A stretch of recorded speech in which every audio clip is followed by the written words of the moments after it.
बिस्मिल्लाहिर्रहमानिर्रहीम। अस्सलाम वालेकुम dear students. Third lecture computer science का। जैसा कि हम लोग पहले जो है वो स्टार्ट कर चुके हैं अपने चैप्टर नंबर 8 को, गेटिंग स्टार्टेड विद सी। आज के हमारे लेक्चर के कंटेंट्स, अनस्ट्रक्चर्ड प्रोग्रामिंग लैंग्वेज क्या है, ये एक छोटी सी टर्म है स्टूडेंट्स जिसको हम डिस्कस करेंगे। उसके बाद स्ट्रक्चर्ड प्रोग्रामिंग लैंग्वेज क्या होती है, ये भी एक छोटी सी टर्म है जिसको हम डिस्कस करेंगे। और फिर इन द एंड हम देखेंगे एडवांटेजेस ऑफ सी लैंग्वेज को। जाहिर है सी लैंग्वेज के भी वही एडवांटेजेस होंगे जो हमने पहले हाई लेवल लैंग्वेज के पढ़े, लेकिन अब हम थोड़ा सा बस इसको डिफरेंट वे में करेंगे।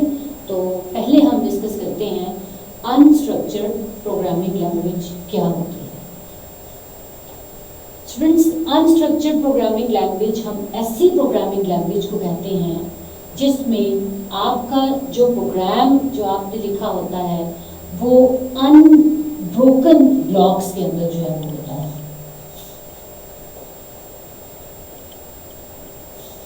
Unbroken blocks.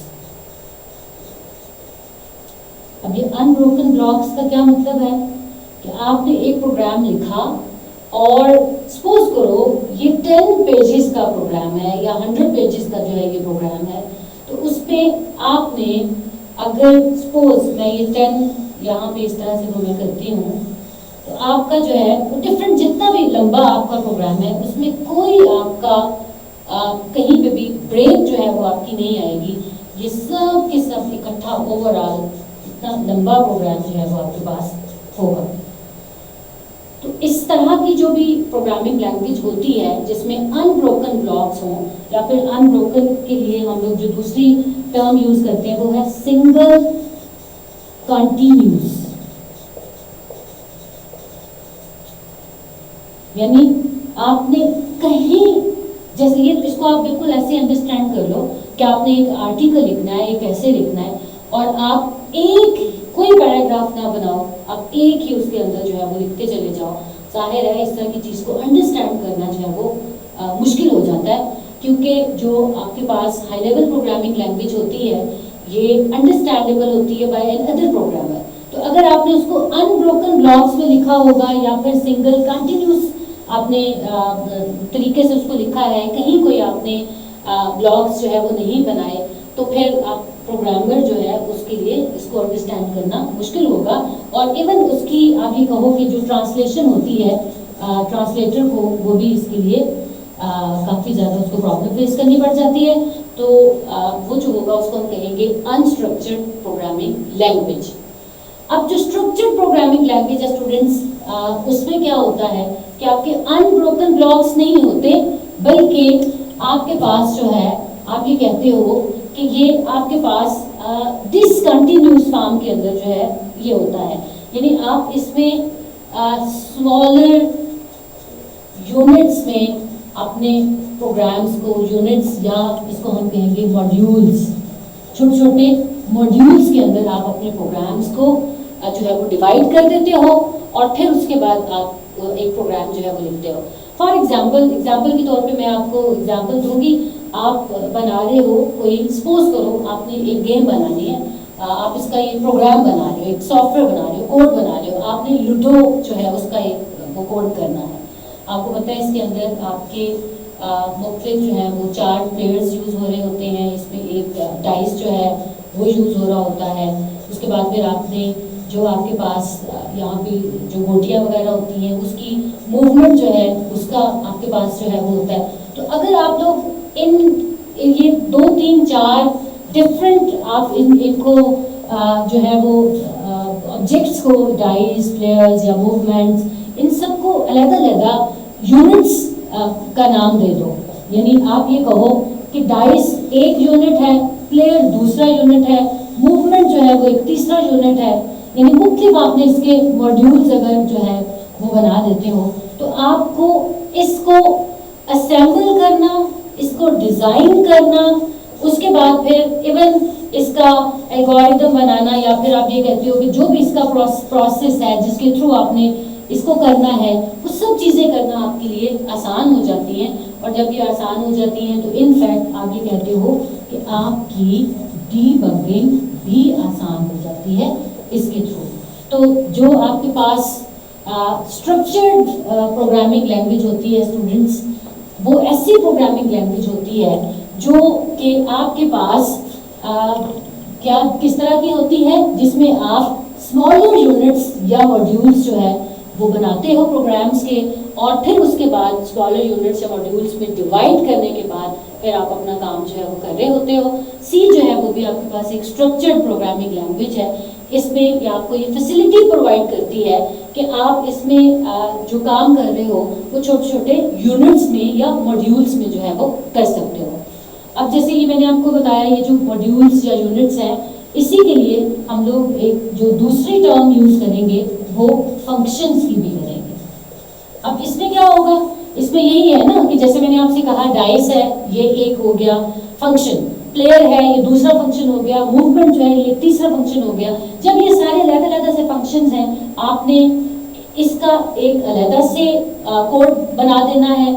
उसके बाद फिर यानी डाइस का अलग से कोड बना दिया, प्लेयर का अलग से कोड बना दिया, मूवमेंट का अलग से कोड जो है वो लिख लिया, यानी अलग से आपने फंक्शन जो है वो आपने लिख लिए, बना लिए, कोड कर लिए, और बाद में जब आप इसको यूज करोगे तो आप इसको सिर्फ बाय नेम कॉल करोगे और आपके लिए काम करना आसान हो जाएगा। तो ये आपके पास जो है वो होती है स्ट्रक्चर्ड प्रोग्रामिंग लैंग्वेज, यानी ऐसी लैंग्वेज जिसमें आप अपने ओवरऑल प्रोग्राम को छोटे छोटे से मॉड्यूल्स में या स्मॉलर यूनिट्स में डिवाइड कर देते हो। और तीसरी टर्म जो मैंने इसके लिए यूज की वो क्या थी, फंक्शंस की, कि आप छोटे छोटे फंक्शंस में जो है वो आप इसको डिवाइड कर देते हो, और डिवाइड करने के बाद एंड पे फिर जाहिर है आप इनको कंबाइन भी कर लेते हो, आप इनको असेंबल भी कर लेते हो, और इससे आपका काम आसान हो जाता है, आपकी डीबगिंग जो है वो भी इवन ईजी हो जाती है।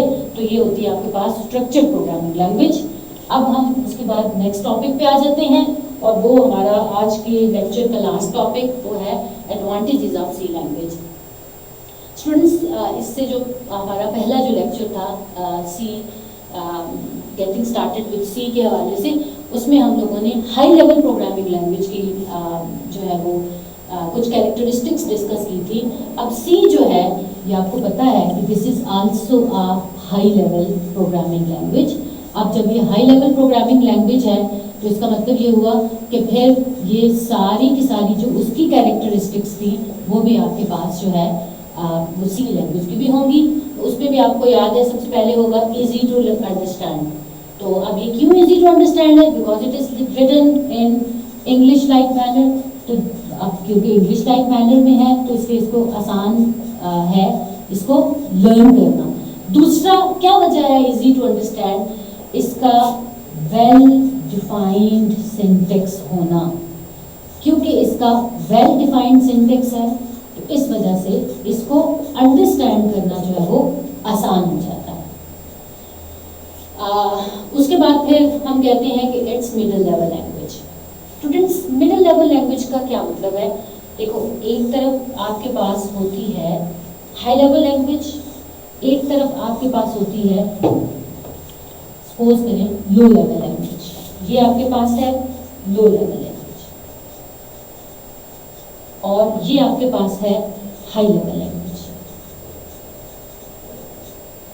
अब अगर इनके बीच में मैं एक और कर देती हूँ तो ये आपके पास जो है इसको मैं कह सकती हूँ कि ये आपके पास मिडिल लेवल है। यानी क्या मतलब हुआ इसका? इसका मतलब ये हुआ कि इसके अंदर दोनों की कैरेक्टरिस्टिक्स हो सकती हैं, हाई लेवल की भी हो सकती हैं और लो लेवल की कैरेक्टरिस्टिक्स जो हैं वो भी हो सकती हैं। तो उसको हम कहेंगे मिडिल लेवल लैंग्वेज। तो ये जो आपके पास सी लैंग्वेज है, this is actually the middle level language. क्यों है स्टूडेंट्स? इसके अंदर कुछ असेंबली लैंग्वेज जो है उसकी भी कैरेक्टरिस्टिक्स मौजूद होती हैं, और उसी तरह से जाहिर है कि it's a high level language, तो इसलिए इसको हम कहते हैं मिडिल लेवल लैंग्वेज। कि between the high level and the low level ये आ रही है, इसलिए इसको हम कहते हैं मिडिल लेवल लैंग्वेज।